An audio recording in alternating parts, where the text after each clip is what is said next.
Zuoxi berjalan-jalan di lantai 3, merasa sangat bosan, jadi dia pergi dan berdiri di samping tempurung kura-kura di tanah, menunggu Xian kembali.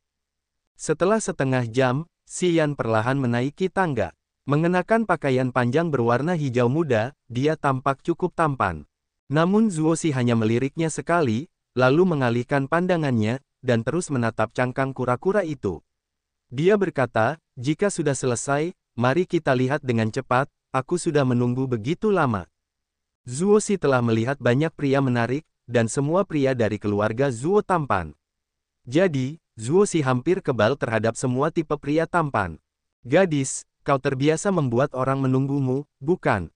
Jika kau tidak mencoba menunggu orang lain, bagaimana kau tahu betapa sulitnya itu? Xian mencibir, dia tidak terburu-buru mendekatinya, tetapi pertama-tama dia berjalan mengitari rak-rak buku, dan menggunakan ingatan yang tertanam dalam kepalanya, mengeluarkan sebuah buku kuno berat yang tertutup debu, lalu bergerak ke samping Zuoxi. Zuoxi menatap dengan linglung, karena dia tiba-tiba kehilangan fokus karena kata-kata Xian. Dia mengangguk pelan, dan berkata setuju, kau benar, orang lain selalu menungguku. Aku tidak pernah menunggu siapapun. Jadi begini rasanya menunggu seseorang. Mengapa orang-orang itu menungguku begitu lama, tetapi mereka tidak pernah membuat keributan, dan masih berbicara kepadaku dengan wajah penuh senyum. Itu karena mereka rendah. Xian berkomentar terus terang. Zuoxi terkekeh, matanya yang cerah mengamati Xian, dan dia berbicara sambil tersenyum, kau sangat jahat. Jadi bagaimana bisa mereka rendah? Menurutku, namamu tidak seharusnya Zuoxi. Namamu seharusnya Zuo Xin. Mengapa? Dari tempat asalku, mereka memberi nama anak berdasarkan apa yang tidak mereka miliki. Seperti nama Zhao Xin yang berarti emas, yang berarti kekurangan kekayaan, dan Wang Miao yang berarti banjir air, yang berarti kekurangan air, jadi kamu seharusnya dipanggil Zuo Xin yang berarti kecerdasan. Dasar kau kurang akal, dasar brengsek, jadi kamu tidak bodoh. Xian berkata dengan acuh tak acuh, jika kamu tidak begitu lamban, bagaimana mungkin kamu tidak tahu apa yang mereka pikirkan? Mereka ingin menyanjungmu, jadi tentu saja mereka tidak akan menunjukkan ketidakpuasan. Semua orang, sebelum mereka mendapatkan sesuatu yang luar biasa, bertindak sangat rendah. Setelah mereka mendapatkannya, mereka menjadi lebih rendah lagi. Apakah kamu berbicara tentang dirimu sendiri?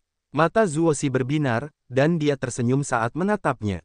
Ahem, aku bilang pria normal memang seperti itu, tapi aku pengecualian. Xian berkata tanpa malu, lalu berjongkok, bergerak mendekati potongan cangkang kura-kura di tanah.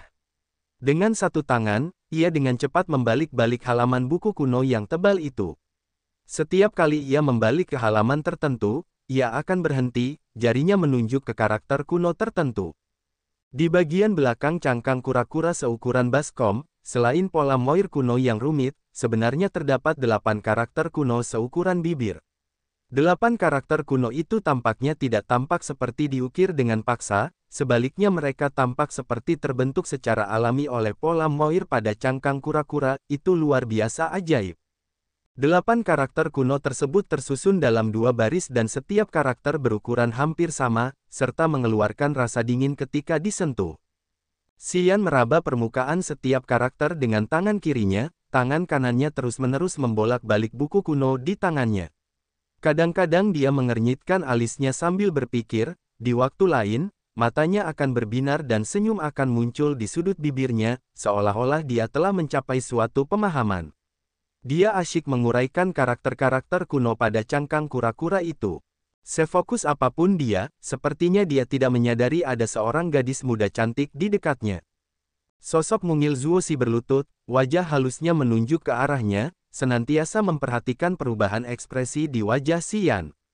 Maksudnya, saat Xian sedang berkonsentrasi penuh terhadap sesuatu, dia menampilkan pesona unik seorang pria.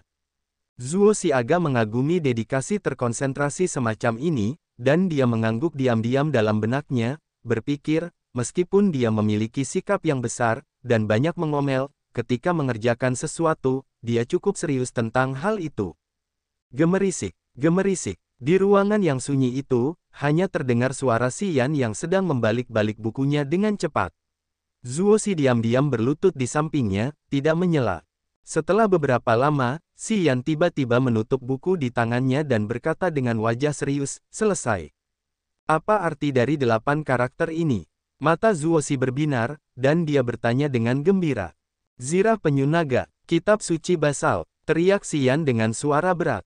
Hai, Zuoxi berbisik sambil menunjuk ke arah tempurung kura-kura dan berkata dengan heran, cangkang kura-kura itu bersinar karena suaramu. Si Yan terkejut, dan buru-buru melihat ke bawah. Pola moir yang cermat pada cangkang kura-kura itu memang memancarkan cahaya hijau samar. Seolah-olah 8 karakter kuno itu dihidupkan kembali, perlahan-lahan bergeser pada tempurung kura-kura, dan terbentuk kembali secara menyeluruh. Sambil menatap, Zuoxi dan Si Yan tercengang. 8 karakter kuno, setelah bergeser beberapa saat, membentuk lekukan berbentuk tangan. Pada cangkang kura-kura, ada cahaya hijau muda yang berputar-putar, dan denyut aneh terus-menerus keluar dari cangkang kura-kura. Udara di ruangan itu tampaknya tertarik ke cangkang kura-kura, karena udara dengan cepat mengalir ke dalam cangkang, membuat Si Yan dan Zuoxi kesulitan bernapas. Zuoxi, aku akan tetap di sini. Kau pergilah ke ruang tamu sekarang dan panggil kedua kakek kita. Sekarang, Si Yan tertegun sejenak, lalu berteriak. Oke, Zuoxi juga tercengang oleh perubahan pada cangkang kura-kura itu, jadi dia tidak berani ragu. Sosoknya yang tinggi bergetar sesaat dan dia menghilang dari pandangan Si Yan. Ekspresi Si Yan serius, matanya terus tertuju pada tempurung kura-kura. Setelah menatap tempurung kura-kura itu beberapa saat, jantung Si Yan berdebar kencang, tiba-tiba menyadari kondisi aneh tempurung kura-kura itu, seolah-olah ingin ada seseorang yang menaruh tangannya di dalamnya. Begitu pikiran itu muncul dalam benaknya, Si Yan tidak dapat menahannya, dan ingin menempelkan tangannya ke tempurung kura-kura. Namun, tepat setelah tangannya terulur, dia menyadari apa yang sedang dilakukannya. Tidak, cangkang kura-kura ini milik Zuoxi, seharusnya bukan aku yang melakukannya. Sambil memikirkan hal itu, Si Yan berhenti, menarik napas dalam-dalam, lalu melangkahkan kaki beberapa langkah menjauh dari tempurung kura-kura, menunggu dengan sabar. Setelah beberapa saat, Zuoxi, Zuosu, dan Si Jian bergegas ke ruangan tersebut, dan ketiganya mengelilingi cangkang kura-kura, memperhatikan cangkang kura-kura yang terus bergeser.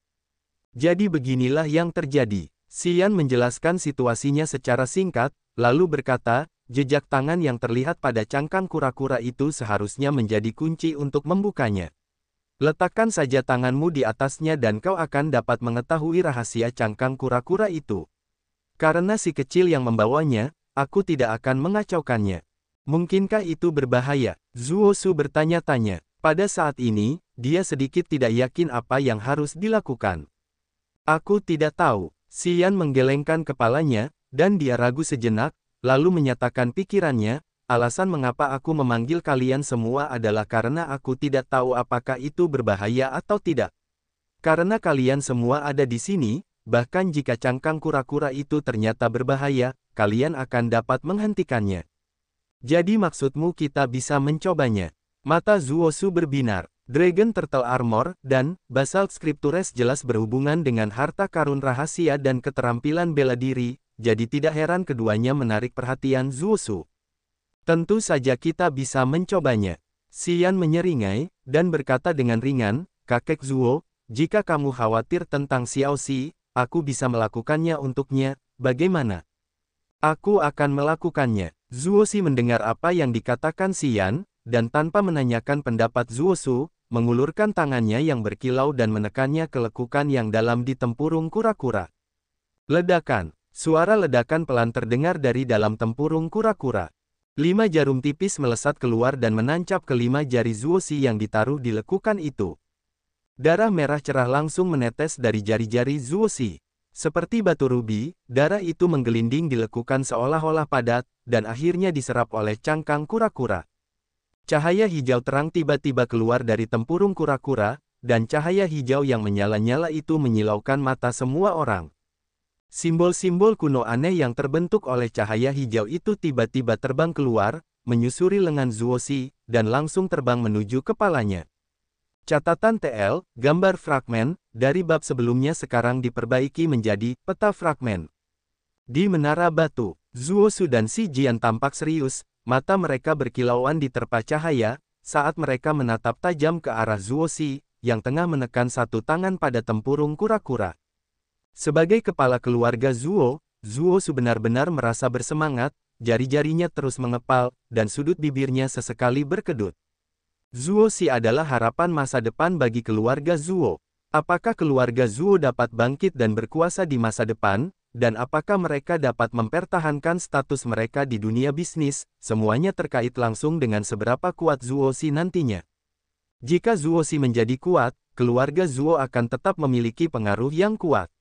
Jika dia lemah, keluarga Zuo mungkin akan menurun. Ada banyak keluarga yang naik turunnya dikaitkan dengan tokoh penting. Sebuah keluarga harus memiliki tokoh sentral yang kuat agar dapat mempertahankan kedudukannya yang luar biasa.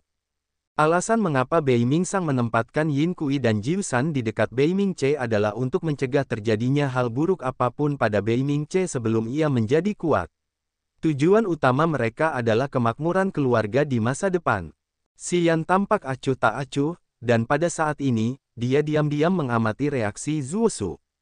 Melalui sedikit perubahan pada ekspresi Zuo Su, dia menyadari bahwa Zuo Su benar-benar melihat Zuo Si sebagai harta terpenting keluarga Zuo. Dia juga menyadari betapa pentingnya sosok yang kuat di masa depan bagi para tetua ini. Sebuah simbol hijau aneh terbang keluar dari tempurung kura-kura, dan menghilang ke tubuh Zuo Si. Mata Zuo Si sekarang tertutup, dan ada lapisan tipis cahaya hijau menutupi wajah halusnya. Titik-titik cahaya kecil melompat melintasi wajah Zuo Si, seperti kunang-kunang yang hidup, menyampaikan pikirannya kepada Zuo Si. Ekspresi Zuo Su berubah, dan hampir berseru keras. Dia secara naluriah ingin melangkah maju dan melindungi Zuo Si, takut dia mungkin dalam bahaya. Berhenti, Si Yan tiba-tiba melangkah maju dan menahan Zuo Su, lalu berkata dengan ringan, "Tidak apa-apa, kakek Zuo, kamu tidak perlu terlalu tegang." Zuo Su menatapnya sejenak, lalu menatap Si Yan dengan heran, "Apakah kamu yakin tidak apa-apa?" "Ya, tidak akan terjadi apa-apa padanya." Si Yan mengangguk yakin, cahaya aneh kecil di cangkang kura-kura itu seharusnya merupakan jenis komunikasi memori. Jika tebakanku benar, itu bisa jadi cara mengolah kitab suci basalt, jadi kamu tidak perlu khawatir, ini hanya transfer memori. Saat Si Yan memperoleh Rampage dari Blood Vein Ring, pemandangannya cukup mirip. Pada saat itu juga banyak sekali cahaya memori yang mengalir keluar dari Blood Vein Ring, mengalir ke dalam pikirannya, membentuk jejak memori di kepalanya. Setelah mengalami hal itu, dan melihat Zuo Si sekarang, hatinya menjadi tenang. "Bocah, jangan bicara omong kosong, ini sangat serius," teriak Si Jian dengan wajah serius. Si Jian juga tidak yakin, dia takut rencana ceroboh Si Yan dapat membahayakan Zuo Si. Jika itu terjadi, keluarga Si dan keluarga Zuo bisa saling bermusuhan. Sejak keluarga Zuo terhubung dengan Qi Xiao karena Zuo Si, mereka diam-diam mulai memiliki apa yang diperlukan untuk bersaing dengan keluarga Bei Ming. Bagi keluarga Si, memiliki sekutu yang kuat seperti itu hanya akan menguntungkan mereka, tidak peduli apakah itu melawan keluarga Bei Ming, atau keluarga Mo. Si Jian tidak ingin bermusuhan dengan keluarga Zuo. "Tidak apa-apa, si kecil pasti akan baik-baik saja, kamu bisa santai saja," kata Si Yan, dan menghibur Zuo Su. "Selamat kakek Zuo, kali ini Zuo Si pasti akan mendapatkan manfaat yang besar, kamu bisa bersiap untuk tertawa." Dasar bocah. Setelah mendengar perkataannya, Zuo Su benar-benar menjadi lebih santai, dan dia tertawa, "Jika ternyata benar-benar seperti apa yang kau katakan, aku akan berutang budi padamu, bocah kecil." "Kakek, kamu benar-benar berutang budi padanya." Zuo Si tiba-tiba membuka matanya, dan tersenyum, dengan gembira dia berkata, "Cahaya aneh itu adalah informasi kultivasi dari Basalt Scriptures. Sekarang dalam pikiranku, aku telah memperoleh metode kultivasi lengkap dari Basalt Scriptures." "Keterampilan bela diri tingkat berapa?" Zuo Su bertanya dengan tidak sabar, dia begitu gembira hingga dia bisa melompat.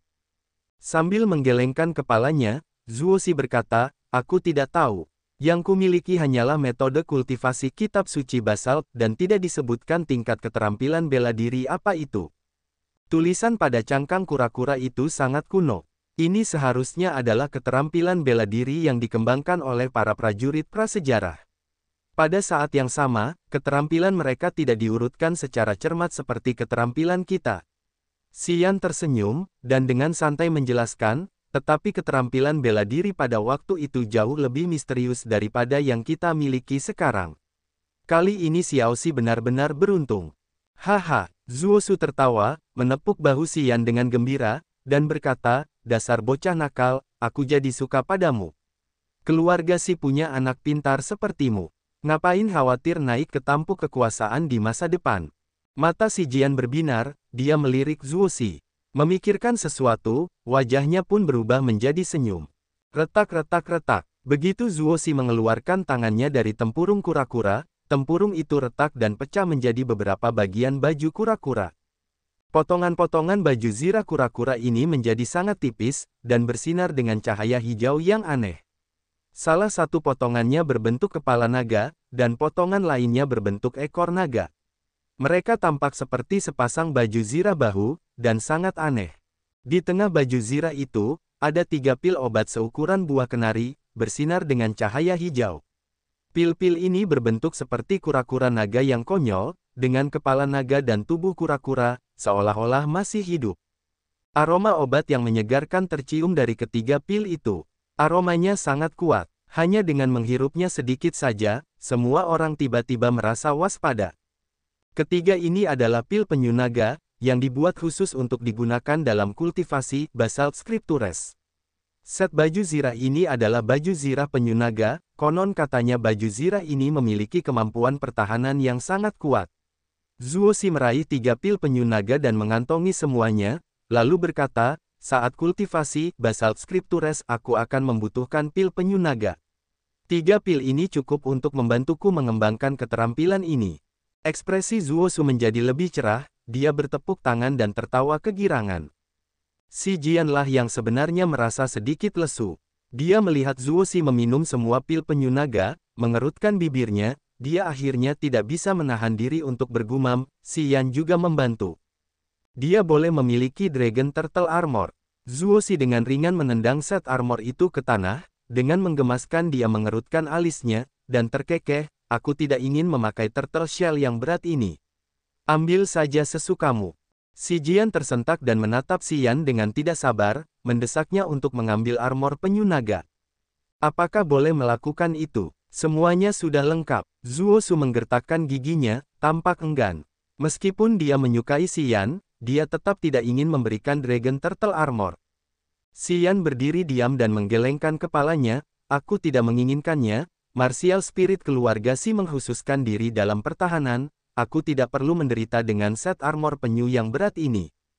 Kau, Si Jian kesal, dia menghentakkan kaki dan berteriak, tidak tahu terima kasih. Kau tidak menginginkannya, tetapi tidak bisakah kau memberikannya kepada orang lain? Bodoh. Si Jian mengumpat dalam hatinya.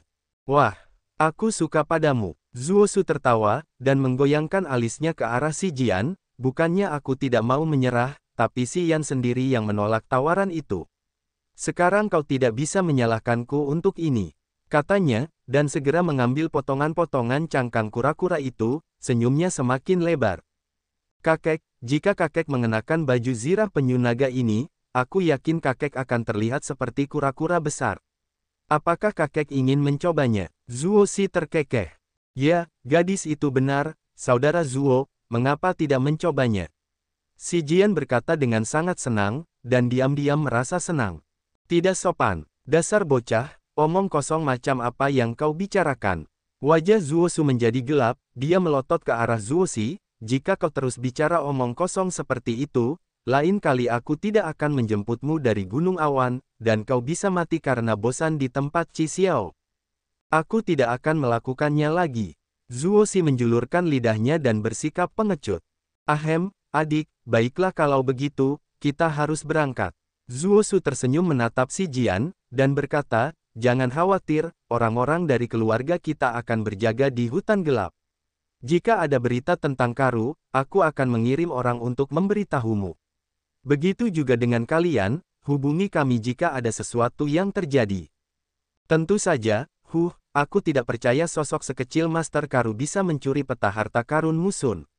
Sekarang Misty Pavilion punya satu bagian lagi, siapapun yang bisa mendapatkan kedua bagian peta itu akan bisa membuka gerbang surga tanpa kesulitan, sungguh disayangkan. Ekspresi si Jian penuh dengan ratapan. Tuan Karu, Xian mengerutkan kening dan berbisik, dia berpikir sejenak, lalu bertanya, orang Karu itu, apakah dia seorang alkemis mortalitas level 5? Kamu tahu tentang Master Karu? Zuosu penasaran. Apakah dia penting? Xian tidak menjawab pertanyaan itu, dan bertanya sebagai tanggapan. Dia tidak penting, namun, peta harta karun yang menunjukkan gerbang surga yang ada padanya sangatlah penting. Kata Zuosu. Aku sudah membunuhnya sejak lama, dan peta harta karun itu, kebetulan ada di tanganku. Apa? Zuosu, si Jian, dan Zuosi semuanya membuka mata lebar-lebar, serentak mereka berseru keras. Di ruang gravitasi, dari tas di sudut, Xian mengeluarkan sebuah foto rusak berwarna kekuningan dan menyerahkannya kepada si Jian, ini dia. Si Jian, Zuosu dan Zuosi semuanya menatapnya dengan wajah penuh kecurigaan. Si Jian mengambil foto yang rusak itu, dan mulai mengamatinya dengan saksama, ketika matanya berangsur-angsur menjadi cerah, bagus, foto ini tidak terlihat palsu. Ini sudah cukup lama, karena beberapa pola di atasnya sudah kabur. Coba saya lihat, Zuosu agak tergesa-gesa, sambil segera mengambil foto yang rusak itu. Setelah menyentuhnya, dia berseru, itu tidak mungkin palsu. Kami punya kertas yang sama di keluarga Zuo yang terbuat dari kulit lembut dari perut binatang iblis dari zaman dahulu kala. Kertas itu tahan api, air, dan aus pada dasarnya tidak bisa dihancurkan. Ceritakan secara rinci tentang apa yang terjadi antara kamu dan Karu.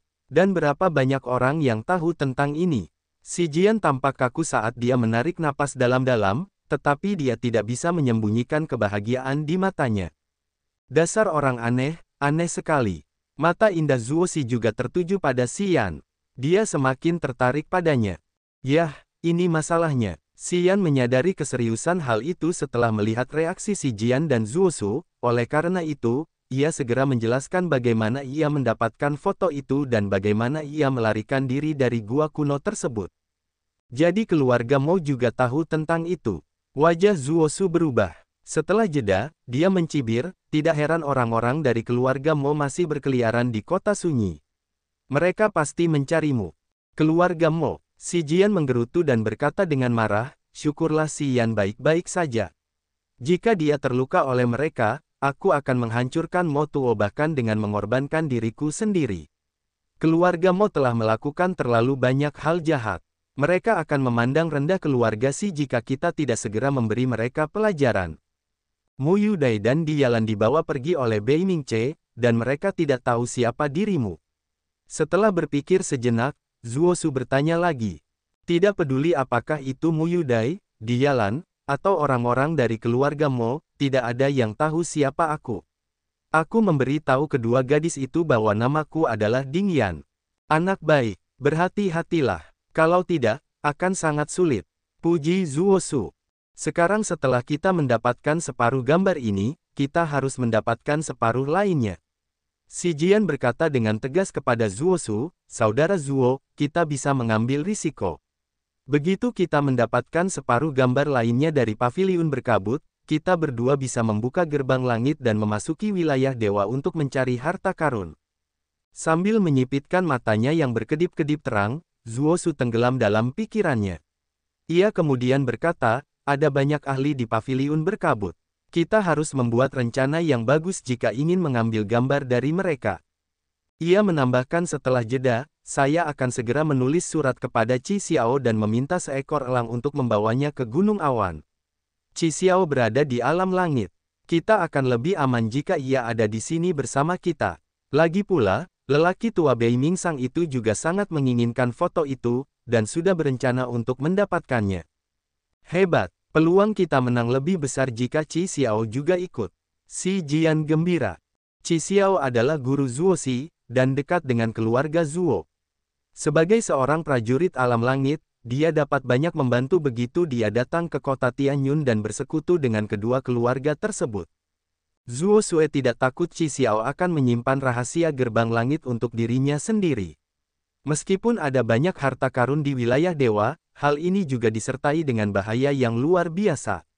Perjalanan akan jauh lebih aman jika ada prajurit alam langit bersama mereka. Yang paling penting adalah, Qi Xiao adalah seorang individu. Betapapun serakahnya dia tidak dapat memiliki segalanya di wilayah dewa. Sebaliknya, keluarga besar seperti keluarga Beiming akan mengambil semua keuntungannya. Nah, sebaiknya kau tidak ikut kompetisi bela diri tahun ini. Zuo Su berkata setelah mempertimbangkannya, jika keluarga mau mengenali wajahmu, mereka akan tahu bahwa kita sudah memiliki separuh gambarnya. Begitu separuh lainnya di paviliun berkabut dicuri, mereka akan tahu itu milik kita. Maka kedua keluarga kita akan diserang oleh semua orang. Baiklah, ini. Si Jian ragu-ragu, tetapi akhirnya dia mengangguk tanpa daya, demi gerbang langit, kita harus melakukan ini.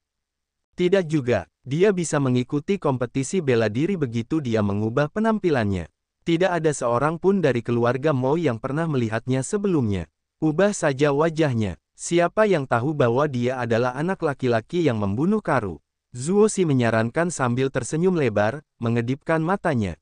Hei, ide bagus. Mata si Jian berkedip. Setelah mengamati si Yan beberapa saat, dia berkata, penampilannya telah banyak berubah dalam beberapa bulan terakhir, dan orang-orang dari keluarga Mo tidak akan mengenalinya jika kita merias wajahnya sedikit. Dan sebaiknya kau bertindak selama kompetisi bela diri. Han Zong berkata paviliun berkabut juga akan mengirim beberapa orang ke kompetisi. Selama kompetisi, jika kau mengirim beberapa ahli bersama Qi Xiao ke paviliun berkabut untuk mencuri gambar, kau mungkin tidak dicurigai. Xian berpikir sejenak, lalu mengutarakan pendapatnya. Kita bisa mengambil tindakan di tengah kompetisi bela diri. Zuo Su menggumamkan sesuatu lalu menjawab dengan keras, kedengarannya bagus. Ayo kita lakukan saat kompetisi bela diri. Kita juga akan hadir saat itu, dan tidak akan ada yang tahu kalau kita yang merampok paviliun berkabut. Begitu Qi Xiao membantu kita akan memiliki peluang 80% untuk mendapatkan separuh gambar lainnya. Akankah Qi Xiao membantu kita? Si Jian tidak yakin. Jangan khawatir, dia pasti akan melakukannya. Orang tua itu sangat tertarik dengan gerbang langit, jadi dia akan segera datang dari Gunung Awan begitu dia mendapat kabar itu. Zuo Si sama sekali tidak khawatir, aku mengenalnya dengan baik. Dia lebih ingin tahu daripada siapapun tentang hal-hal yang tidak diketahui. Kalau begitu sudah diperbaiki. Si Jian merasa yakin, lalu mengambil kembali foto itu dari Zuo Su, dan memasukkannya ke dalam sakunya sendiri dengan gembira. Saudara Zuo, sudah waktunya bagimu untuk kembali dan membuat persiapan. Aku akan menunggu Qi Xiao untuk mendapatkan separuhnya lagi dan datang untuk melengkapi milikku. Hahaha. Bagus. Zuo Su mengangguk puas. Dia menarik Zuo Si, ayo pergi, kita harus merencanakannya. Biarkan aku menyimpan fotonya. Kau seharusnya tidak melakukan apapun selain berlatih. Aku akan mencari seseorang besok untuk datang dan mengubah penampilanmu. Kau harus mengalahkan keturunan Mo dengan keras. Teriak si Jian. Oke. Dalam keluarga Mo Tuo berjalan-jalan di sekitar istana guntur dengan wajah kaku. Di sampingnya berdiri Mo Chaoge dan Mo Yanyu. Wajah cantik Mo Yanyu dipenuhi dengan kepahitan, begitu pula Mo Chaoge saat dia menundukkan kepalanya. Kenapa kita tidak bisa menemukannya? Apa kalian tidak berguna? Kalian bahkan tidak bisa menemukan seorang anak laki-laki yang tidak punya latar belakang. Kita punya begitu banyak orang di setiap kota. Apa mereka hanya tahu cara menyia-nyiakan sumber daya kita? Mo Tuo mencaci maki dengan keras. Dia menunjuk ke arah Mo Chaoge dan Mo Yanyu dan berteriak dengan marah, kalian berdua. Kalian telah membuat begitu banyak masalah hanya karena tugas sekecil itu. Kalian lebih seperti dua ember beras. Catatan TL, ember nasi, adalah istilah slang Tiongkok untuk orang yang tidak berguna. Ayah, aku sudah mengirim orang untuk mencari, dan orang-orang kita di Silent Town tidak pernah libur sehari pun. Tapi serikat pedagang terlalu luas. Siapa yang tahu kemana anak itu pergi? Aku sudah berusaha sebaik mungkin. Tidak berguna. Semuanya tidak berguna. Mo Tuo mengumpat keras selama sekitar 10 menit, sebelum akhirnya merasa lelah, dan dia mendesah tak berdaya, sepertinya aku harus mengunjungi keluarga Beiming secara langsung. Ayah, apakah kita tidak akan menerima apapun jika Beiming Sang mengetahuinya? Apakah kamu punya ide yang lebih baik? Mo Tuo tampak begitu muram hingga dia bisa menelan ludah, apakah kamu pikir aku mau? Jika kamu tidak membiarkan orang itu melarikan diri, aku tidak perlu mengunjungi Beiming Sang. Hanya Mu Yudai yang tahu siapa anak muda yang membunuh Karu itu. Hanya dia, dan hanya dia yang mungkin tahu di mana anak laki-laki itu sekarang. Apakah kamu pikir aku perlu melakukan ini jika kamu tidak begitu tidak berguna? Sial. Ayah, maaf, aku salah. Mo Chaoge memohon dengan sedih. Kemudian dia berbalik dan menatap Mo Yanyu dengan tajam, jika kamu tidak bisa memenangkan kompetisi bela diri, ayahmu juga tidak bisa membantumu. Mo Yanyu mengangguk tergesa-gesa dengan wajah penuh ketakutan. Dalam keluarga Beiming, di tengah danau buatan, ada pulau berukuran sedang yang ditutupi rumah-rumah bambu. Di taman salah satu rumah bambu, Mu Yudai tengah duduk, merasakan angin sepoi-sepoi di kulitnya dan memfokuskan jari-jarinya yang lincah pada sitar.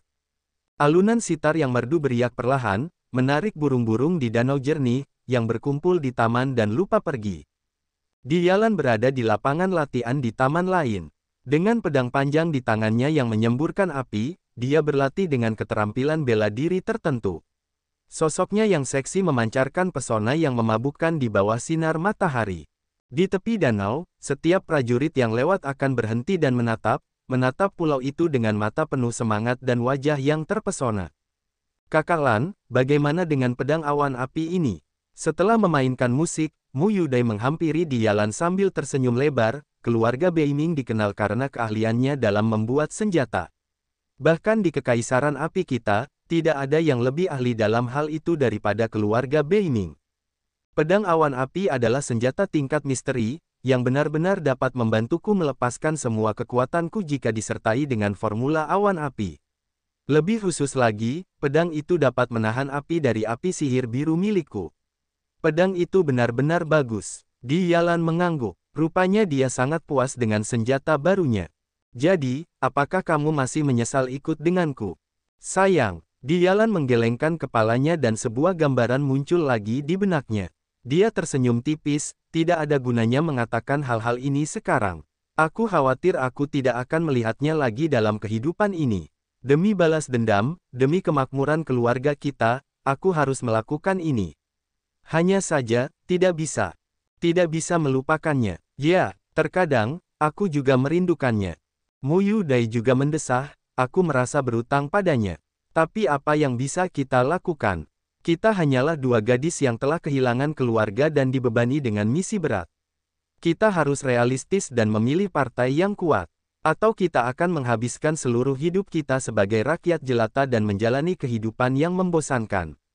Dia sama sekali tidak biasa. Terkadang aku merasa dia lebih mengerikan daripada Beiming Ce. Dia tidak akan lebih buruk dari yang lain jika dia punya kesempatan. Sayangnya Tuhan tidak memberinya kesempatan. Jika dia ingin sukses, dia harus maju selangkah demi selangkah karena dia tidak memiliki keluarga besar yang mendukungnya. Kita tidak bisa menunggu terlalu lama. Aku tahu, itulah sebabnya aku di sini bersamamu, dan bukan bersamanya. Nona Mu, kepala keluarga telah mengundang Anda dan Nona Dialan ke Paviliun Es. Ini pembicaraan penting. Di tengah danau, seorang prajurit berdiri di atas perahu dan berteriak ke arah pulau. Baiklah, Mu Yudai menjawab, sambil mengerutkan kening karena bingung, mengapa dia meminta kita. Kita tidak pernah muncul sejak kita tiba di keluarga Beiming. Undangan tak terduga ini sangat aneh. Dia akan membicarakan tentang pernikahanmu dengan Beiming Ce. Tebak Dialan. Aku tidak akan menikahi Beiming Ce jika mereka tidak membantuku membalas dendam. Mu Yudai mendengus dingin, aku datang ke keluarga Beiming karena kemampuan mereka untuk membantuku membalas dendam. Aku sama sekali tidak punya perasaan apapun terhadap Beiming Ce. Bahkan jika aku jatuh cinta padanya di masa depan, aku akan meninggalkannya cepat atau lambat. Keluarga Beiming, Paviliun Es. Paviliun es terbuat dari batu es salju yang merupakan batu dingin alami, bahkan di hari musim panas yang terik, batu itu masih memancarkan energi dingin yang membekukan. Paviliun es itu terdiri dari 9 tingkat, masing-masing setinggi 10 zang. Dipenuhi udara dingin, paviliun itu tampak seperti gunung es yang membekukan. Catatan TL, 1 zang kira-kira 10 kaki. Disinilah Beiming Sang biasanya berlatih. Roh bela diri api es kutub milik keluarga Beiming, bersifat dingin. Berkultivasi di paviliun es yang terbuat dari batu es salju sangat bermanfaat bagi roh bela diri api es kutub milik keluarga Beiming.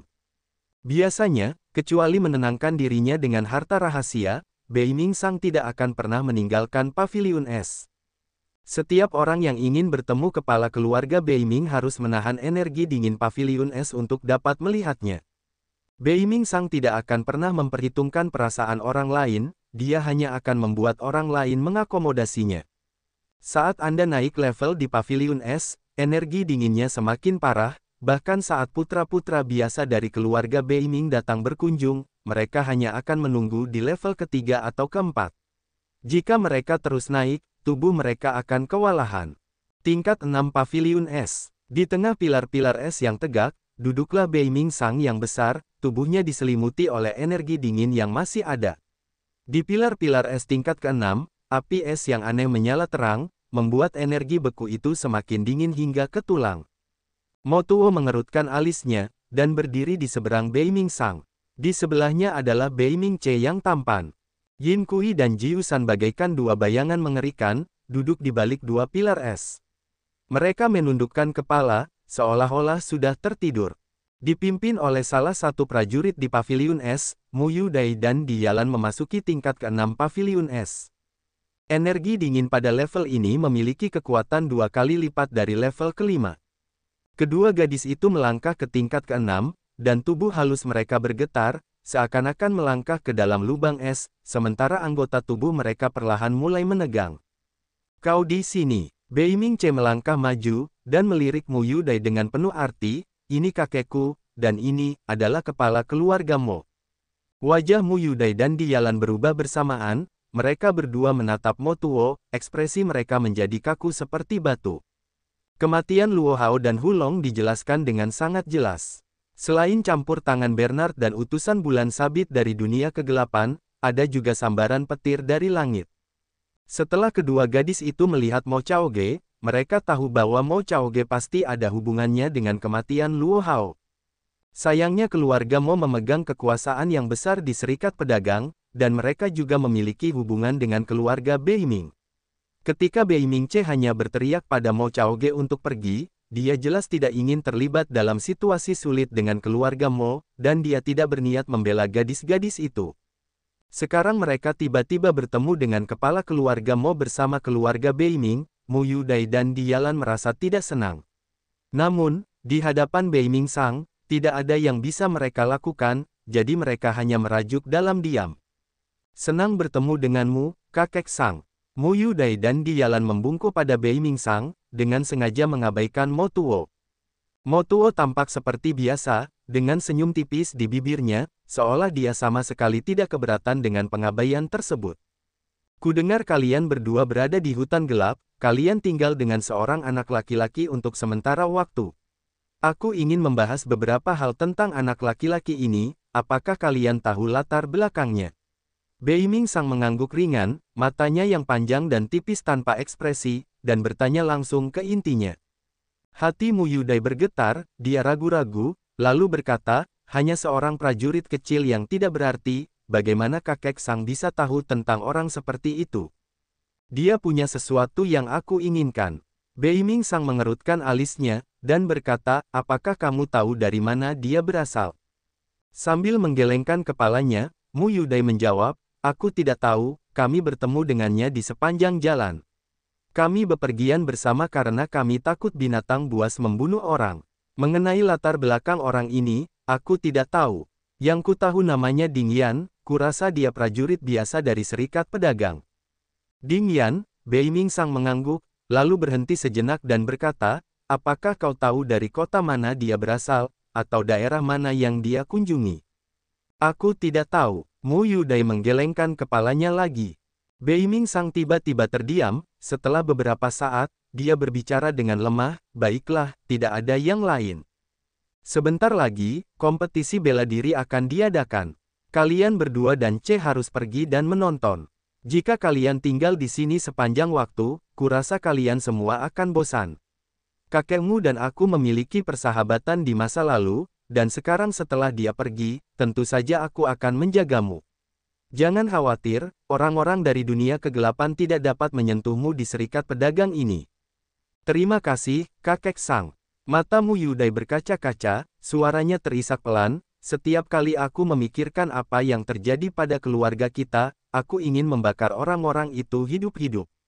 Ratusan orang di keluargamu, semuanya dibantai dalam satu malam, kakek Sang, kau harus membantuku. Kau tidak bisa terburu-buru, kita bicarakan nanti. Beiming Sang mengangguk, melambaikan tangannya sambil berkata, kau bisa istirahat, suhu di sini terlalu dingin, dengan kemampuanmu, akan terlalu sulit untuk menahannya. Ya, tanpa basa-basi lagi, Mu Yudai membungkuk dan dengan ringan menarik pakaian di Yalan. Keduanya keluar bersama. Mungkinkah gadis itu menyembunyikan kebenaran? Setelah gadis-gadis itu pergi, Mo Tuo berbicara dengan alis berkerut, dengan hanya sebuah nama, akan sangat sulit untuk mencarinya. C, bagaimana menurutmu? Beiming Sang menatap Beiming C. Sepertinya dia tidak berbohong, aku bisa bertanya padanya lain waktu. Karena pecahan lainnya masih ada di Misty Pavilion, kita tidak perlu terburu-buru, jawab Beiming C. Beiming Sang mengangguk dan berkata, baiklah, awasi kedua gadis itu, ingat jangan sampai kamu dimanipulasi, aku tidak ingin kamu menjadi senjata orang lain. Apakah kamu mengerti? Aku tahu, kakek. Beiming C tersenyum. Saudara Mo, Anda tidak perlu begitu cemas, saya akan memberitahu keluarga Si dan Zuo, dan meminta mereka berdua mencari Ding Yan. Jangan khawatir, saya akan menggunakan nama saya untuk mencarinya, Anda tidak akan terlibat. Beiming Sang berkata dengan tegas, bersama dengan 5 keluarga besar serikat pedagang, saya tidak percaya bahwa kita tidak dapat menemukan orang biasa. Ingat, kirim seseorang untuk membawa potret bocah nakal itu. Selama dia masih hidup, tidak mungkin dia bisa bersembunyi. Baiklah, kalau begitu aku pergi dulu. Mo Tuo mengangguk, lalu pergi tanpa basa-basi lagi. C, awasi Zuo Si dari keluarga Zuo. Sekarang dia punya hubungan dengan Qi Xiao, kalau kamu bisa mengambil Zuo Si sebagai istrimu, itu akan jauh lebih mudah bagi kita. Setelah Mo Tuo pergi, Beiming Sang melirik Beiming C, dan berkata, bakat alami gadis itu sangat luar biasa, dan dia juga kekasih kecil Zuo Su, yang sangat berubah-ubah. Kalau kamu bisa mengendalikannya, lelaki tua Zuo Su itu tidak akan bisa berbuat apa-apa, mereka akan terikat dengan keluarga Beiming. Tidak perlu khawatir, satu persatu, kata Beiming C dengan percaya diri. Beiming C mengangguk dan melanjutkan, gadis Mu Yudai itu juga cukup berbakat, tetapi meskipun roh bela diri musikalnya kuat, itu tidak banyak membantu roh bela diri api es kutub dari keluarga Beiming kita. Namun, Diyalan memiliki roh bela diri api bela diri biru, itu bisa melengkapi roh bela diri keluarga kita, jadi kamu harus mengawasi gadis itu dengan saksama, dan jika kamu bisa, jalinlah hubungan dengannya. Dia mungkin bisa melahirkan keturunan yang luar biasa dari keluarga Beiming kita. Jangan khawatir kakek, apa yang aku perhatikan tidak akan pernah bisa lepas dariku. Baiklah, karena mereka telah masuk ke dalam keluarga Beiming, mereka bahkan tidak bisa berpikir untuk pergi. Keluarga Zuo. Zuo Su sedang berada di kamarnya, minum teh dengan santai. Di belakangnya, sebuah bayangan gelap tiba-tiba berlutut dan melaporkan, Beiming Sang mengirim seorang utusan, ia meminta kami untuk menemukan seorang anak laki-laki bernama Ding Yan, mengatakan bahwa ia mencuri sesuatu dari keluarga Beiming, dan mereka akan memberi kami 5 senjata tingkat misteri untuk anak laki-laki itu. 5 senjata tingkat misteri. Zuo Su menyesap tehnya, dan tersenyum. Beiming Sang pelit seperti biasanya, menggunakan 5 senjata tingkat misteri dia ingin membawa separuh peta lainnya ke gerbang surga, dia pasti memainkannya dengan baik. Guru, apa yang harus kita lakukan? Tentu saja cari dia, biar orang-orang kita yang menyebarkan berita itu di beberapa kota, tapi jangan terlalu bersusah payah. Cari saja orang acak bernama Ding Yan, supaya orang itu tidak curiga. Dipahami. Keluarga Si Jian menerima pesan yang sama, dia memegang amplop itu dan mencibir, jadi Mo Tuo telah menemukan Bei Ming Sang. Huff, untungnya si bocah nakal Xian itu mengatakan yang sebenarnya kepadaku, kalau tidak aku juga tidak akan tahu tentang ini. Bei Ming Sang, oh Bei Ming Sang, kau tidak akan pernah percaya bahwa Ding Yan adalah Xian. Memintaku untuk mencarinya, hehe, kalau begitu aku pasti akan membantunya mencarinya. Bagaimana? Han Feng berkata dengan lemah. Temukan beberapa orang yang ada hubungannya dengan keluarga Mo, buat mereka bisu, katakan saja mereka semua bernama Ding Yan dan kirim mereka ke keluarga Bei Ming. Ya, ... Keluarga Bei Ming, Zuo, Mo, Si, dan Ling, sebagai 5 keluarga besar serikat pedagang, mulai secara terbuka dan diam-diam mencari seorang pria bernama Ding Yan di kota-kota terdekat. Dalam waktu singkat, nama Ding Yan dengan cepat tersebar luas. Banyak dari mereka yang bernama Ding Yan yang dikutuk, semuanya diambil oleh 5 keluarga. Dan banyak yang tidak bernama Ding Yan, tetapi terkait dengan keluarga Mo, juga mengalami malapetaka yang tak terduga, mereka dipukuli dan dilumpuhkan, dibungkam secara paksa, dan digiring ke keluarga Bei Ming. Karena kompetisi bela diri akan segera dimulai, para pendekar di serikat pedagang telah mengepalkan tinjunya, dan para pendekar dari jauh pun telah menempuh perjalanan ribuan mil untuk datang ke kompetisi bela diri. Lucunya, banyak di antara pendekar yang datang itu, karena nama mereka, Ding Yan, langsung dibawa oleh kelima keluarga itu. Setelah 1 malam, Ding Yan menjadi penjahat jalanan, dan semua orang ingin memukulinya. Dan orang yang memulai semua ini, Xian, telah tinggal di ruang latihan beban berat milik keluarga Si, menusukkan tangannya ke karung pasir logam puluhan ribu kali sehari. Puci, Xian menusukkan kelima jarinya lurus-lurus, lengannya dalam, ke bagian tengah karung pasir logam. Ia menarik lengannya, dan kelima jarinya benar-benar berkilauan dengan cahaya dingin yang aneh, seolah-olah itu adalah bilah yang terbuat dari baja, yang sangat menakutkan. Kompetisi bela diri akan segera dimulai, dan badai dari paviliun berkabut akan segera datang. Pistol jari milikku akhirnya berhasil. Di Misty Pavilion. Misty Pavilion adalah kekuatan misterius yang utamanya mengadakan lelang, menjual segala macam materi pelatihan langka untuk para prajurit. Mereka telah membuka satu-satunya toko di kota Tianyun di Serikat Pedagang. Konon, Misty Pavilion didukung oleh para prajurit dari Laut Tak Berujung. Laut Tak Berujung, samudera luas, terletak di sebelah timur Serikat Pedagang. Ada ribuan pulau di Laut Tak Berujung, yang tersebar seperti bintang. Beberapa pulau besar bahkan lebih luas dari gabungan Kekaisaran Api dan Kekaisaran yang diberkati Tuhan. Para prajurit dari Laut Tak Berujung jarang datang ke Grace Mainland, karena mereka mencari hal-hal yang lebih tinggi. Ada banyak ahli di sana, dan mereka semua memiliki keluarga atau kekuatan yang kuat di belakang mereka. Bahkan konon ada prajurit ahli yang berada di atas alam roh. Pada hari itu, di pintu masuk paviliun berkabut, berdirilah seorang manajer. Kuluo adalah seorang pendekar langit pertama alam nirvana, dan telah memimpin paviliun berkabut selama bertahun-tahun. Bagi banyak orang, Kuluo adalah penguasa paviliun berkabut. Tetapi hari ini, Kuluo berdiri bersama beberapa anggota penting paviliun berkabut, tampak menunggu seseorang yang penting. Waktu berlalu, hari sudah senja. Meskipun Kuluo telah menunggu seharian, dia tidak menunjukkan ketidaksabaran di wajahnya. Ayah, berapa lama lagi kita harus menunggu? Siapa yang kita tunggu? Putra tunggal Kuluo, Kuban menggerutu tidak puas, orang ini terlalu sok.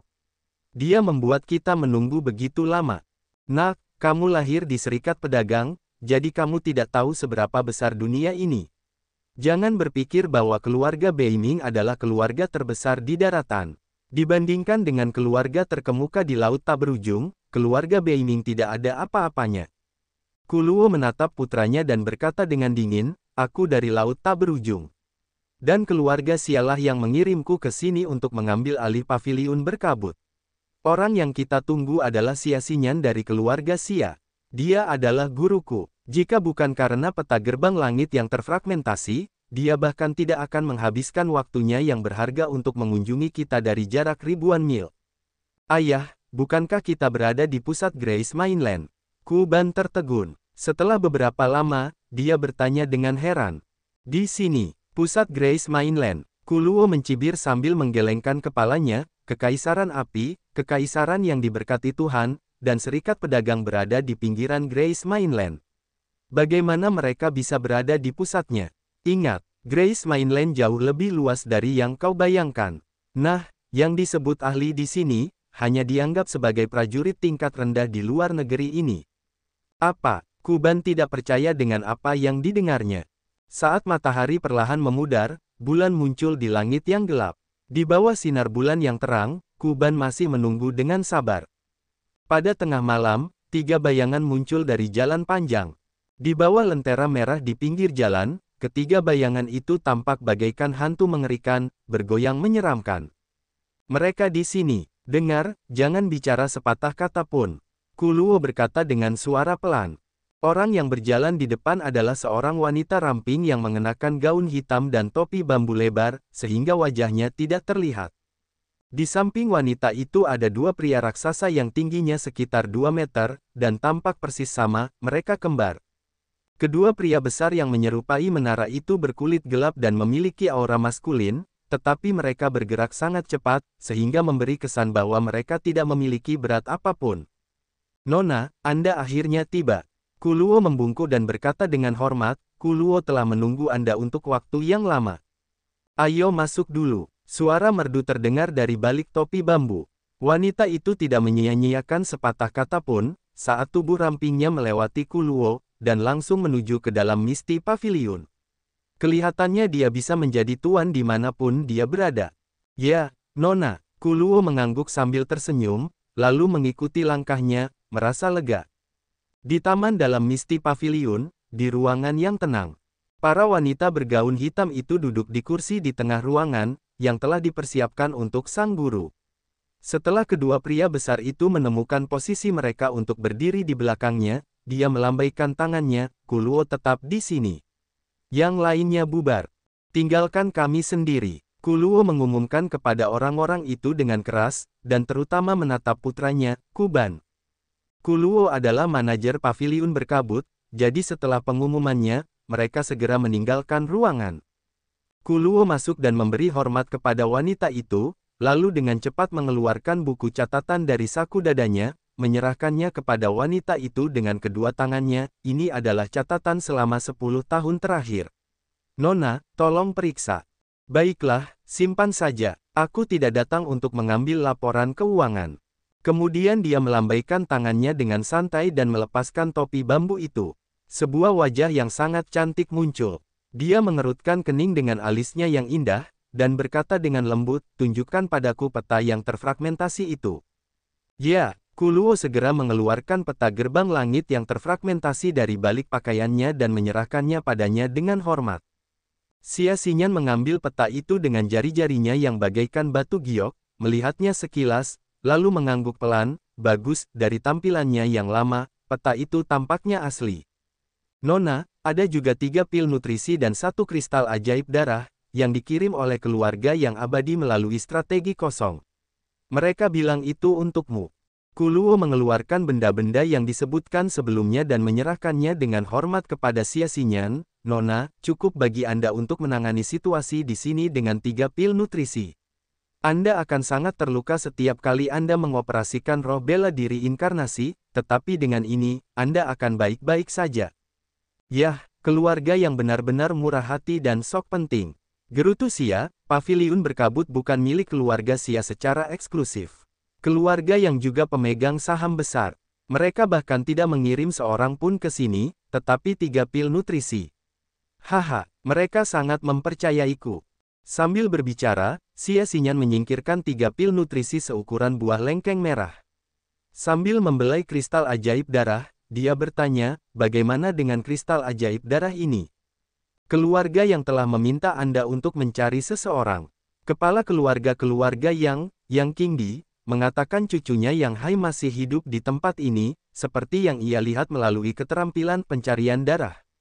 Jadi ia meminta Anda untuk menemukannya. 3 pil nutrisi adalah pembayarannya. Kuluo menundukkan kepalanya saat ia menjawab dengan suara rendah, tidak berani menatapnya. Apa? Seru Xia Xinyan dengan marah, dan dia berkata dengan dingin, hehe, aku heran mengapa mereka begitu murah hati. Mereka ingin aku melakukan hal sulit ini untuk mereka demi 3 pil nutrisi. Terlalu suka memerintah. Kuluo terus menundukkan kepalanya, tidak berani mengatakan apapun. Nona, 50 tahun yang lalu, Yang Qingdi dan para ahlinya memasuki daerah iblis keempat, di mana putranya, Yang Xiao, tewas dalam pertempuran. Selain itu, istri Yang Xiao melahirkan seorang bayi di sana. Setelah Yang Qingdi membunuh seorang raja iblis di daerah iblis keempat, 3 raja iblis lainnya bersekutu untuk mengusirnya, dan menantu perempuannya meninggal tak lama kemudian. Yang Qingdi mengira dia akan segera mati, jadi dia menghancurkan ruang dengan keterampilan Blood Escape dan melemparkan bayi itu keluar dari daerah iblis keempat. Salah satu pria besar itu menjelaskan dengan suaranya yang serak. Lalu, Xia Xinyan sedikit mengernyit dan bertanya dengan acuh tak acuh. Pria besar itu berhenti sejenak, berpikir sejenak, dan melanjutkan, setelah dia membuang bayi itu, Yang Qingdi tinggal di daerah iblis keempat selama 20 tahun lagi, dikelilingi oleh 3 raja iblis lainnya. Namun untungnya dia lolos dan keluar dari daerah iblis keempat hidup-hidup, meskipun dia terluka parah. Baru-baru ini, Yang Qingdi menyelesaikan pelatihan rahasianya dan keluar sebagai prajurit alam roh. Dia telah menyelamatkan setetes darah dari bayi itu ketika dia membuangnya keluar dari daerah iblis keempat, jadi dia merasakan melalui keterampilan pencarian darah bahwa cucunya ada di serikat pedagang. Itulah sebabnya dia mengirim 3 pil nutrisi sebagai pembayaran. Dia peduli dengan keturunan Yang. 3 raja iblis di wilayah iblis keempat tampaknya memiliki rencana besar baru-baru ini, jadi kurasa Kaisar Yang Qing terlalu sibuk untuk mencari bayi itu secara langsung. Pria besar lainnya menambahkan. Ya, mereka mengirim pesan bahwa salah satu dari 3 raja Sura, Xiao Hanyi, telah berangkat dari Pulau Abadi dengan 50 pengawal Sura. Mereka akan tiba paling lama 1 bulan lagi, dan berharap Anda dapat menemukan bayi itu sebelum mereka tiba. Kuluo berkata perlahan dengan penuh hormat. Raja Sura, Xiao Hanyi. 50 pengawal Sura. Xia Xinyan mencibir, sepertinya Kaisar Yang Qing benar-benar peduli dengan bayi itu. Keluarga yang sangat mendominasi di Laut Tak Berujung, sehingga mereka menyinggung banyak orang. Selama beberapa tahun terakhir, mereka sibuk bertempur dengan daerah iblis keempat dan kehilangan banyak keturunan yang memiliki roh bela diri abadi. Bayi itu adalah cucu langsung Kaisar Yang Qing yang ditinggalkan oleh Yang Xiao, tentu saja, dia sangat menghormatinya. Salah satu pria besar itu menjawab. Kuluo, mulai sekarang, aku akan bertanggung jawab atas Misty Pavilion, dan kau akan pergi mencari cucunya secara diam-diam. Raja Sura, Xiao Hanyi akan datang. Aku tidak bisa mengambil 3 pil nutrisi jika kita tidak dapat menemukan Yang Hai sebelum dia tiba. Kau mengerti? Xia Xinyan menatap Kuluo dengan acuh tak acuh. Ya, aku mengerti. Kuluo mengangguk. Aku akan menyimpan kristal sihir darah. Setelah kau menemukan semua orang yang bernama Yang Hai, bawa mereka ke paviliun berkabut dan kemudian dengan kristal sihir darah milik Yang Qingdi, kita akan tahu siapa Yang Hai yang kita inginkan. Xia Xinyan berkata dengan wajah acuh tak acuh sambil membelai kristal sihir darah. Baiklah, aku akan segera pergi. Kuluo membungkuk dan pergi, sambil mendesah getir, 5 keluarga besar sedang mencari Ding Yan, dan aku harus mencari Yang Hai. Suasana di serikat pedagang sangat ramai.